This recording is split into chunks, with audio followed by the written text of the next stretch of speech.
Hi, and welcome back to this Monday edition of Focal Point AFR Talk. Joel's on the line with us from Fayetteville, North Carolina. Made a good point toward the end of the last segment. You know, it's interesting to watch the dynamics here because you've got these politically motivated attacks by the IRS. And I cannot find, ladies and gentlemen, I cannot find a non-sinister interpretation of what happened here. Because remember, over 100 groups were targeted by the IRS. When the senior IRS individual who admitted she's bad at math, when she was asked, can you identify one group, just one group for us that has a non-conservative sounding name that the IRS audited and went after, she could not come up with one. So it's 100-0, and they're trying to convince us this isn't politically motivated. And then we talked to you about Frank Vandersloot, targeted by the IRS, targeted by the Labor Department, just 2 weeks after he shows up on Mitt Romney's campaign website as a national co-chairman. Now tell me that that's just coincidental. There's just no way. You got to be completely naive and gullible to believe it. You know, and Joel making the point that the way the Democrats are defending themselves is by accusing the Republicans of playing partisan politics. Oh, they're just trying to turn this into political football. They're just trying to use this for political purposes.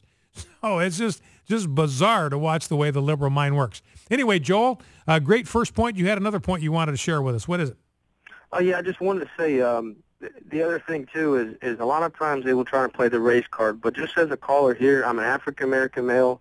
I'm married to an American soldier. You know, I love America, but I'm also a small business owner. So my perspective, you know, is just as a citizen, not as a black American or, you know, or anything of that nature. So I just wanted to say to encourage all the other citizens out there, is just that, you know, let's not pick a side based on the color of our skin or anything like that, but just look at what are the facts in this situation, you know, and what's going to happen is people are going to try to delay, just like Hillary Clinton did, you know, as far as with Benghazi, delay, and then you can always say, well, it's too late now, you know, why does it matter? Yeah, that's a good point.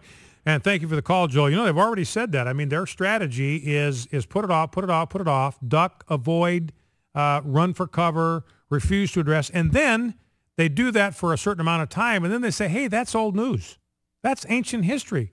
Why are you dredging that up? That's way in the rearview mirror, like it was the, like it was the Crimean War or something like that. Let's go to Jerry, Gulf Shores, Alabama. Jerry, welcome to Focal Point with Brian Fisher. What's on your mind? Hi, Brian. Thanks for having me. You bet. What's on your mind? Hey, with the targeted auditing and the Benghazi situation, and, yes, sir. You know, one comment I had about the Benghazi that I've been wanting to say, when Hillary brought up, you know, what does it matter and all that jazz about why it happened, well, that's what I say. What does it matter? Why didn't you protect our people? And the last thing, Brian, President Obama is notorious for saying, hey, the buck stops here. Well, let's get this guy impeached. The buck stops with him. Thanks. All right, Jerry, appreciate the call. Thank you very much for that. You know, and, you know, President Obama is great in terms of saying the buck stops here, but you can tell by the way he conducts himself that he never means it. You know, we were joking the other day about Jay Carney, and his favorite expression is, I would refer you to. Anytime some kind of difficult issue, some instance of misconduct on the part of this administration comes up, Jay Carney says, I would refer you to Department of Homeland Security. I would refer you to the Pentagon. I would refer you to the Department of Defense. I mean, and never accepting responsibility for what happens on their watch. Let's go to Eric in Grove, Oklahoma. Eric, Grove, Oklahoma, welcome to Focal Point with Brian Fisher. What's on your mind? Well, clarification and help, Brian, and regarding this issue. Okay, now I heard some talking heads this morning on a local talk program saying that, well, you know, the thing is about these organizations that have been audited is if they are political in nature, then they should be taxed. They shouldn't be a nonprofit organization. So my first question is does any organization that is considered to be political in nature have the right to a tax-exempt status? Well, these are 501c4 groups specifically that we're talking about. And 501c4 groups can be involved in political activity and they are tax-exempt organizations, which means they do not have to pay taxes on the donations that come into their organizations. Now, people who make donations to a C4 cannot take a tax deduction for that. If you give to a 501c3, then you can deduct that from your taxable income on a Schedule A if you itemize deductions. You can't do that with a donation to a C4 because these are political organizations. But because they're not in business, they're not selling a product, they're not making money, they are considered nonprofits, and therefore they are not taxed. So they can be, if that's the difference between a C3 and a C4, a lot of organizations which are C3s, they will establish a C4 so they can be a little bit more directly political, perfectly fine. Those who donate to the C4 can't write that off on their taxes, which you can with a C3, but the C4 doesn't have to pay taxes any more than a C3 does. Does that answer your question? That answers that. So the main point here, an issue that we have, of course, I have a problem with it. I know that it's political in nature and it's targeting your political enemies is what's happening, just as with Tricky Dick, Nixon. So the point is here is that similar left-wing political organizations weren't targeted, only the conservatives. That's correct.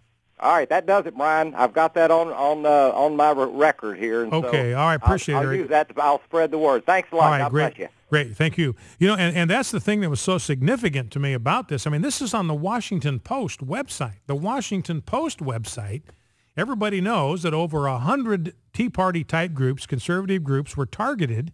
And again, I'm reading from the Washington Post. This is was updated actually on Friday, about a conference call with reporters with senior Internal Revenue Service official Lois Lerner, the one who said, "I'm not good at math." And this is on the Washington Post. Aaron Blake, point number one, I'm just reading from the story. IRS officials claimed that there was no political bias behind the targeting of those conservative groups, but they failed to produce any, that means zero, zip, nada, zilch, any examples of similar targeting of groups with non-conservative sounding names. Now, ladies and gentlemen, this is the Washington Post that is saying this.